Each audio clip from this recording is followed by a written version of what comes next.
My name is Logan, and I used to believe that sacrifice was the noblest thing a man could offer. That belief held strong through every storm I weathered, every late-night drill, every lonely base transfer, every moment spent oceans away from the life I thought I was building back home. I had served in the US Army for almost 9 years by the time the final deployment orders landed in my inbox. The mission would be in Qatar, nothing hostile, just logistics support for an operations unit, routine stuff. Still, it meant another 6 months away from home, away from my wife Vanessa. Vanessa and I had been married for 5 years, together for nearly 8. We met back in North Carolina during one of my stateside assignments. She was working at a vet clinic, all sass and southern charm, with just enough mystery in her smile to keep me hooked. She said she loved the stability I offered, the future I talked about so confidently. I believed her, but over time, I began noticing how easily she fell in love with the things around me. The new car we got after my second re-enlistment, the townhouse I put a down payment on while she picked out curtains online. She loved comfort. She loved appearances, and maybe I told myself that was okay. Not everyone had to know how to be strong in the field. Some people just needed to feel safe. So I gave her everything I could. Every dollar I didn't send to my student loan, I sent to her. When I was overseas, she had full access to our joint accounts. I even set up auto payments and budget tracking to make her life easier, because I trusted her, and that was my first mistake. Before I left for the deployment, I kissed her goodbye at the airport. She was wearing a red coat I had bought her for Christmas the year before, the one she said made her feel like a movie star. Her hug was tight, warm, real, or at least it felt real enough. "Be safe, baby," she whispered. "Come home to me." I smiled. "Always do." She waved as I walked away. I didn't look back. I never liked goodbyes. The first 2 months overseas were quiet. I had a decent barracks room with a working AC and good Wi-Fi. Most of my evenings were spent checking my banking app to make sure bills were getting paid, and video chatting with Vanessa whenever she had time. Her replies were getting shorter, but she said work had gotten busier. I didn't push it. By month 3, something started to feel off. One evening, I logged in to check our account and noticed something strange. $2,000 had been transferred out into a savings account I didn't recognize. A few days later, another $1,500. I assumed maybe it was a budgeting thing. Vanessa trying to surprise me with a vacation or gift. I even sent her a text joking about it. No reply. 12 hours later, she finally messaged back. "We'll talk about it when you're home. It's nothing shady, promise." I shrugged it off. Deployment was stressful enough. I told myself to focus. Until the day the email arrived. It was a quiet Sunday morning. Most of my unit was still asleep. I was drinking burnt coffee from a vending machine, half reading the news, when the notification hit my phone. Subject: "Let's end this peacefully." I opened it, assuming it was spam, but it wasn't spam. It was a full-length email from Vanessa. "Logan, this isn't easy to write, but I need to be honest. I filed for divorce. I didn't want to do it this way, but with you away again, I couldn't keep waiting to feel like a priority. I've also transferred the funds into my name. The townhouse is being sold. I've already spoken to my attorney. Please don't make this harder than it needs to be. Rundra, Vanessa." I reread it 3 times. At first, my brain refused to register it. I looked at the date, the signature, even the formatting, as if somehow this would all reveal itself to be a prank or a bureaucratic mistake. But it wasn't. She had filed for divorce. She had cleaned out our accounts. She had done it while I was halfway across the world, and she had the audacity to end the email with a please. I set the phone down slowly. Then I stood, walked into the desert air, and screamed into the wind. I didn't tell anyone about the email right away. There's a strange pride soldiers carry, the kind that keeps your face calm when your world's crumbling inside your chest. So I went through the motions. I ran drills, supervised incoming shipments, even laughed at the same bad jokes over mess hall meals. But at night, when the lights dimmed and the desert cooled, I couldn't stop replaying Vanessa's message in my mind. "Please don't make this harder than it needs to be. Harder." I was 7,000 miles from home, serving my country, and the woman I built my life with had not only blindsided me with divorce, she'd drained the joint account, liquidated our townhouse, and signed her name to my future as if it were a receipt. But this wasn't just about the money, it was about trust, about loyalty, about being stabbed in the back by the only person I ever thought would wait for me. I didn't cry, I didn't punch walls, I made a spreadsheet. Over the next few days, I combed through our financial records during every spare moment. Vanessa must have thought I'd be too distracted or too distant to catch the details, but she was wrong. I found transfer after transfer, stealthy ones made in the weeks before and after my deployment. She'd been moving money into a separate account under her name, not just paychecks, but savings, bonuses, even the housing allowance I forwarded monthly. She hadn't filed the divorce out of nowhere. She had planned this. I called the bank on a jittery Wi-Fi line from base. The representative confirmed my worst fear. "I'm sorry, sir. The account was legally closed and all funds were transferred to the new account holder. There's nothing we can do unless you dispute it through legal action." Legal action? That phrase stuck in my head like a fire alarm. I hung up, my fists clenched so hard my palms were damp. Then I called my buddy Eric, a lawyer I'd served with years ago who'd since retired and opened a firm back in Boston. "Eric, I need your help, and I need it quietly." While the army worked on rotating me back stateside, I gave Eric access to everything, every document, every bank statement, even the marriage certificate I had saved in cloud storage.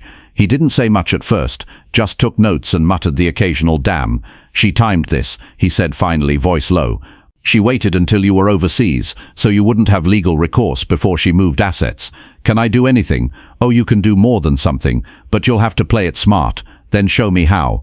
3 weeks later, I was granted emergency leave due to financial and domestic crisis, a term the army didn't throw around lightly.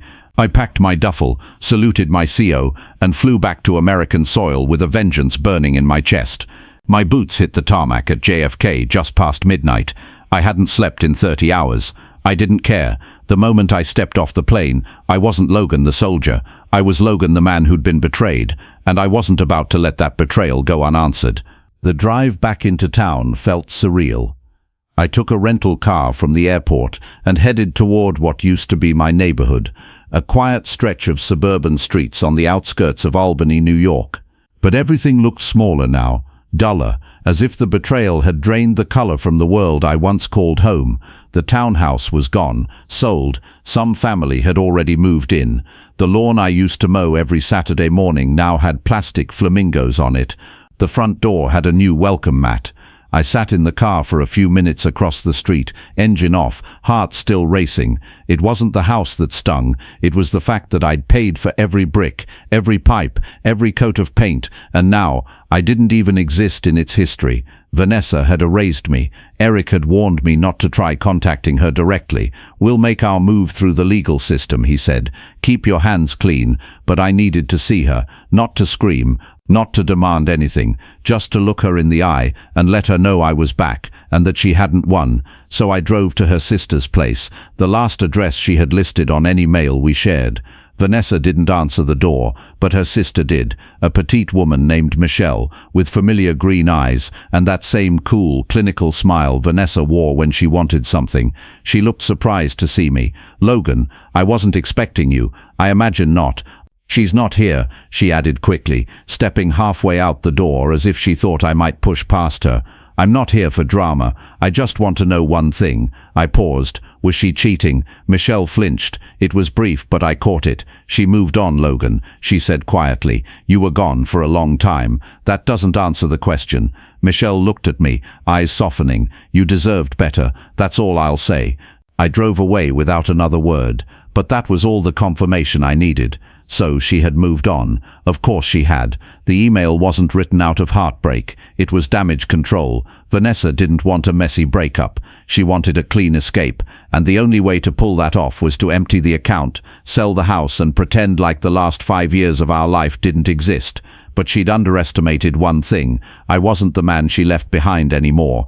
The next day, Eric and I sat down with his team in a small conference room above his office.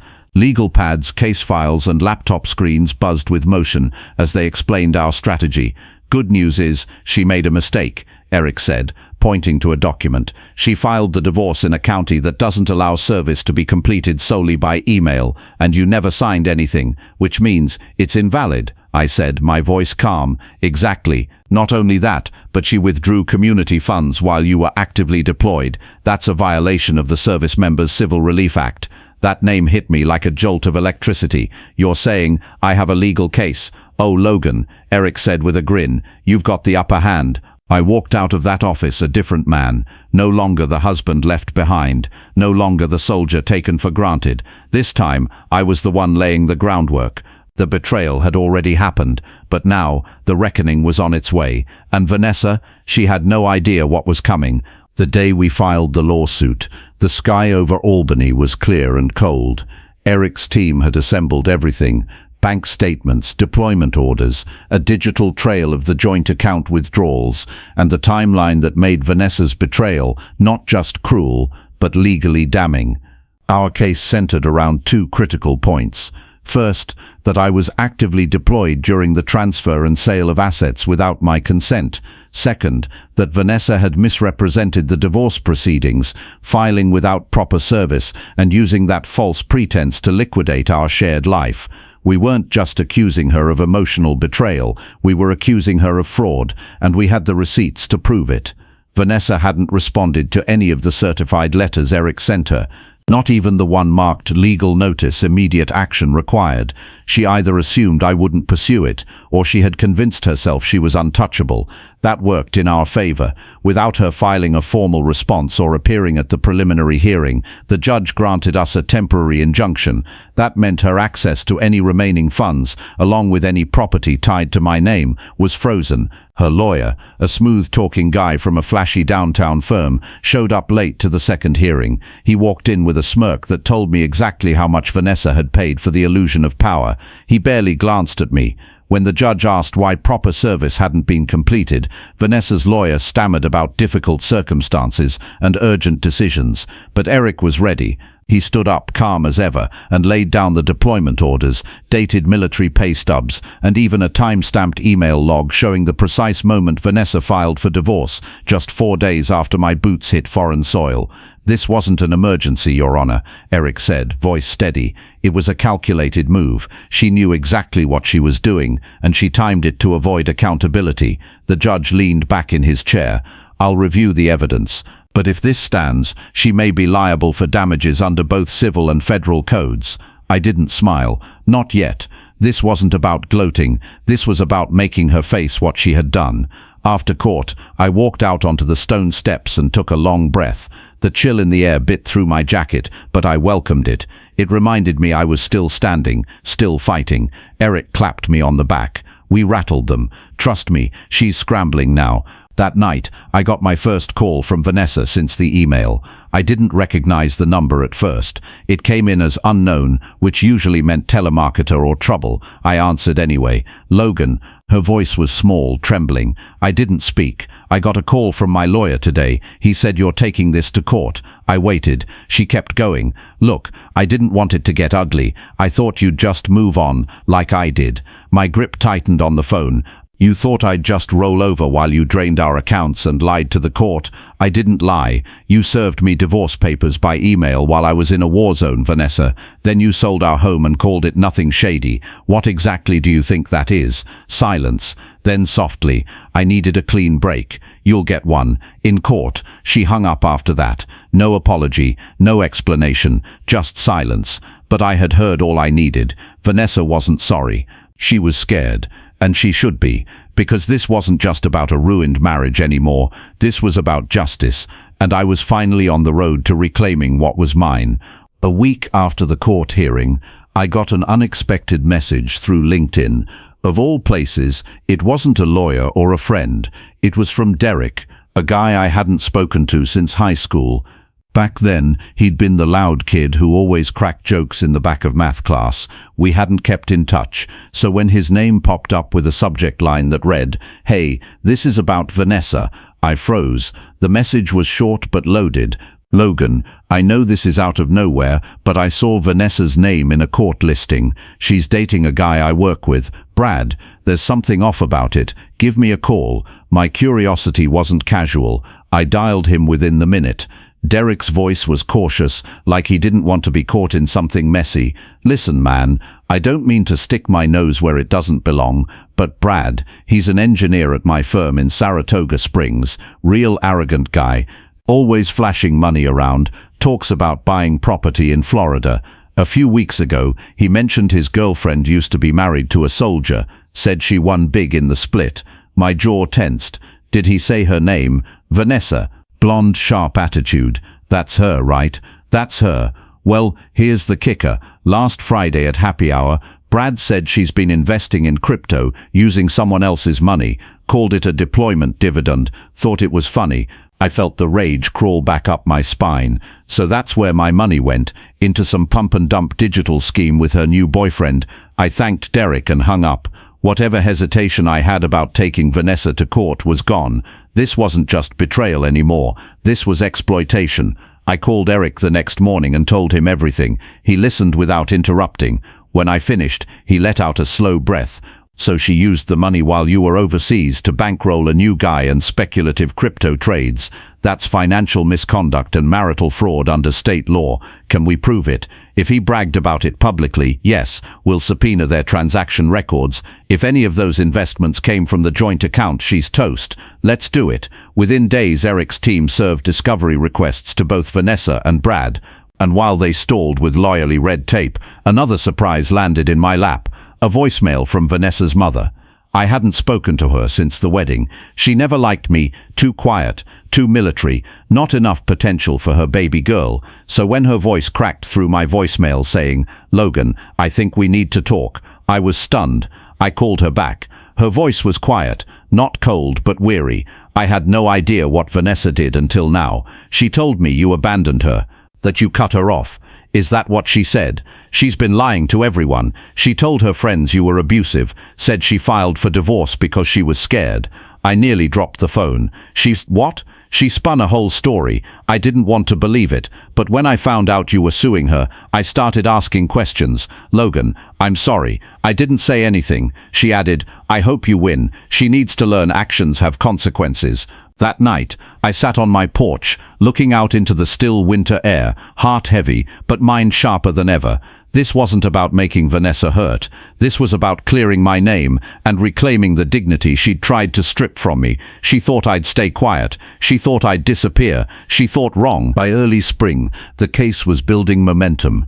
Vanessa's lawyers tried to delay every step, claiming miscommunication, technical errors, even health issues. But the court wasn't buying it. The judge had seen enough stalling, and so had I. Our next move came when Eric obtained the subpoenaed financial records. What we found was damning. Brad's crypto wallet had been funded by a series of transactions directly linked to the joint account Vanessa had drained. Not only that, she had transferred nearly $65,000 in increments under $10,000 to avoid detection, attempting to stay below IRS radar, but her digital trail betrayed her. Every dollar she had invested was traceable, and now it was evidence. "Want to know the best part?" Eric said one afternoon, holding the printed bank statements in his hand like a magician, unveiling a final trick. "She registered one of the crypto accounts under both her name and yours. Technically, you own half of it." I couldn't believe it. "You're telling me I have legal grounds to claim half her crypto investments?" "Legally, it's marital property. So yes." I didn't laugh, though the irony was rich. She took everything thinking I'd never fight back. Now she might end up paying me with the exact investments she made behind my back. But I didn't just want the money. I wanted her to face public accountability. And that's when an opportunity fell into my lap.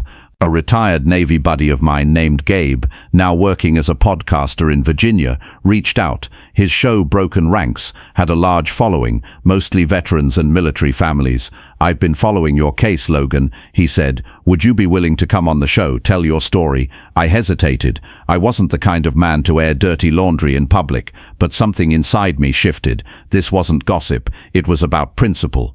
About exposing how soldiers like me, men and women serving thousands of miles from home, could be quietly ruined by those who pledged to stand beside us. "I'll do it," I said. The episode went live a week later. It was raw, unfiltered. Gabe asked tough questions and I answered honestly about how Vanessa emailed me to end our marriage, how she sold our house, emptied our savings and funded a new life with a man I'd never met. But I also talked about survival, how I came back from the war only to fight another one at home. The response was overwhelming. Thousands of messages poured in, many from other servicemen who had faced similar betrayals. Some offered legal advice, others shared their own heartbreak. But one thing was clear: Vanessa's carefully crafted version of events was crumbling. The truth was out. I didn't expect it to go viral, but it did. Within a week, the story was picked up by a military news blog, then a few smaller YouTube commentary channels. Then a journalist from a national outlet reached out. Vanessa's name was never mentioned publicly at my request. I wasn't looking to destroy her. I just wanted the truth to stand. But people around her knew, and the backlash began. Her social media went dark. Her LinkedIn account vanished, and according to Eric's follow-up, her job as a real estate agent terminated due to reputational concerns. I wasn't celebrating, but I did feel vindicated. She hadn't just tried to erase me, she built a new life on the wreckage of mine. And now, piece by piece, her illusion was being dismantled. The reckoning had begun. A few weeks after the podcast aired, the first crack appeared, and it came from Brad himself. We didn't know it at the time, but Eric had quietly filed a motion requesting Brad's financial disclosures, since his investments were directly tied to assets Vanessa acquired during the marriage. It was an aggressive move, but a smart one. Legally, Brad had benefited from marital funds, so he was now part of the fight, whether he liked it or not. 2 days later, Brad's lawyer contacted the court. He was looking for a way out. Eric and I met in his office on a Wednesday morning. He tossed a thick manila envelope across the table with a smirk. Brad just offered a sworn affidavit. My eyebrows rose. What kind of affidavit? A full statement, confirming Vanessa told him she had the right to use the money, even though she knew she didn't. And get this, he's willing to testify that she encouraged him to liquidate quickly before I could get home. I leaned back, stunned. Brad was flipping on her, probably to save his own skin. Eric leaned forward. With this affidavit, we now have not just a paper trail, but intent. That's the magic word, Logan. Intent to deceive. The next court date was set for the end of May, and while we waited, I did something I never thought I'd do again. I started going back to the gym. Not for vanity, not out of spite, but because I wanted to rebuild the parts of myself that had been quietly dismantled over the years. Anger had kept me upright for months, but healing that came from motion, from structure, from effort, and in those silent early mornings, lifting weights as the sun rose through the frosted gym windows, I felt pieces of myself returning. Meanwhile, Vanessa was unraveling. Through mutual acquaintances, I heard whispers that Brad had moved out, that her license was under review by the state real estate board, that she had posted vague, tearful messages online, talking about betrayal and people turning on her. I didn't respond, didn't gloat, because this wasn't about public spectacle, it was about balance. I wasn't ruining her life. She did that herself when she mistook my silence for weakness, and Brad, he was just collateral. One night, I got a voicemail from a number I didn't recognize. When I played it back, Brad's voice crackled through the speaker. "Logan, I don't expect you to call me back. I just want to say, I'm sorry. I didn't know the full story. Vanessa told me you were emotionally abusive, said you abandoned her. I should have asked more questions. I know you probably hate me. I wanted to say that before court." I replayed the message once, then deleted it, because forgiveness wasn't mine to give. The only thing I wanted now was justice, and it was finally within reach. The courthouse was quieter than I expected that morning. Grey skies hung low over the building, like a curtain waiting to lift. Inside, fluorescent lights buzzed softly as I walked through security, dressed in a clean navy blue suit. I hadn't worn a tie since the last deployment ceremony. Somehow, this felt just as formal, if not more personal. This wasn't just about money anymore, it was about truth. And today that truth would be heard on record, under oath, with no room left for distortion. Vanessa arrived 10 minutes late. She walked in with hurried steps and trembling hands, clutching a sleek leather bag like a lifeline. Her face was thinner than I remembered, and the confidence she once wore like perfume had evaporated into a nervous stiffness. Brad was nowhere to be seen. His affidavit had already been submitted, and his statement sealed into the record. His silence this morning said everything. I didn't look away when Vanessa sat down across the aisle. She did. Judge Carter, a stern woman in her late 50s, entered with a calm but commanding presence. She looked between us as if measuring weight on an invisible scale. "Mr. Vaughn," she said, turning to my attorney, "please begin." Eric stood and presented everything with precision: the timeline, the unauthorized transactions, the crypto investment records tied to our joint account, Brad's sworn statement, Vanessa's attempt to sell assets behind my back. Each point landed like a drumbeat, steady and inarguable. She tried to object, murmuring about emotional stress, marital drift, and her right to financial discretion, but the judge wasn't swayed. When it came time for Vanessa's testimony, her voice wavered. She started strong, tears in her eyes, mentioning a broken marriage, how I was gone for too long, and how she had to make decisions alone.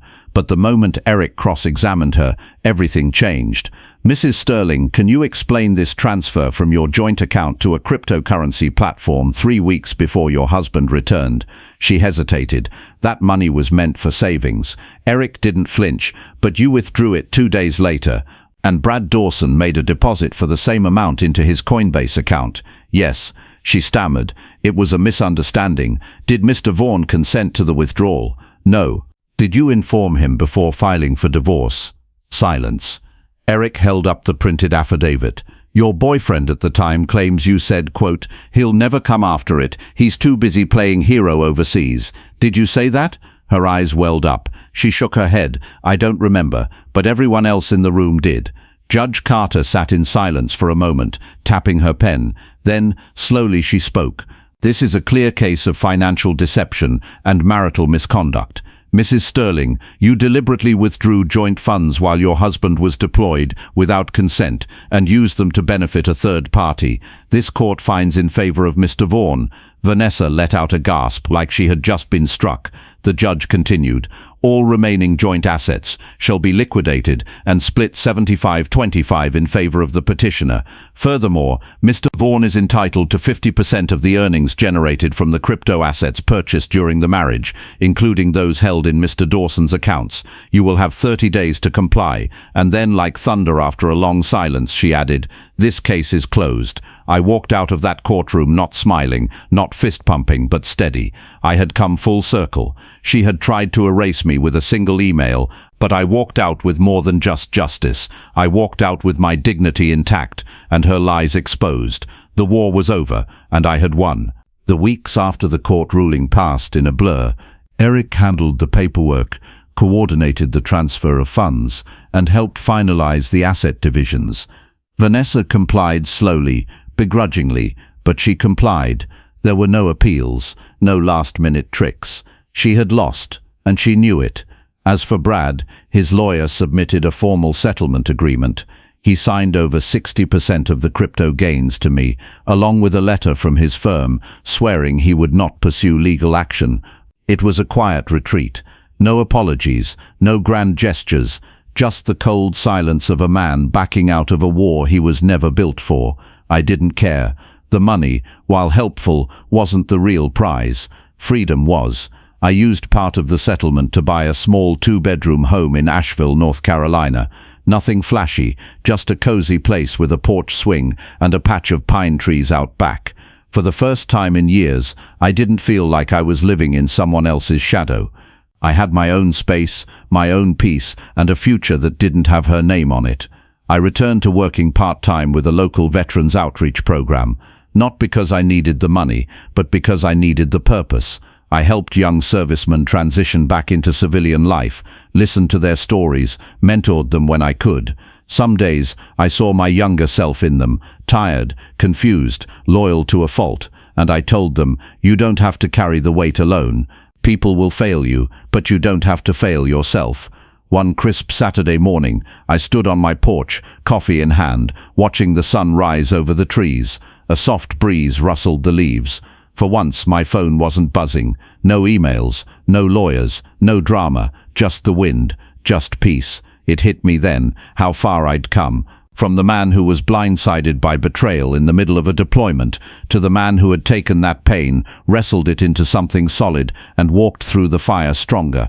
I had survived the battlefield, and then I survived her. Later that week, I got an invitation in the mail, a reunion for my old unit. For a moment, I hesitated. Part of me wanted to leave that chapter closed, but another part of me, a quieter, steadier part, knew I was ready, not because I needed closure from them, but because I finally had closure within myself. The reunion took place in early spring at a quiet lodge tucked near the Blue Ridge Mountains.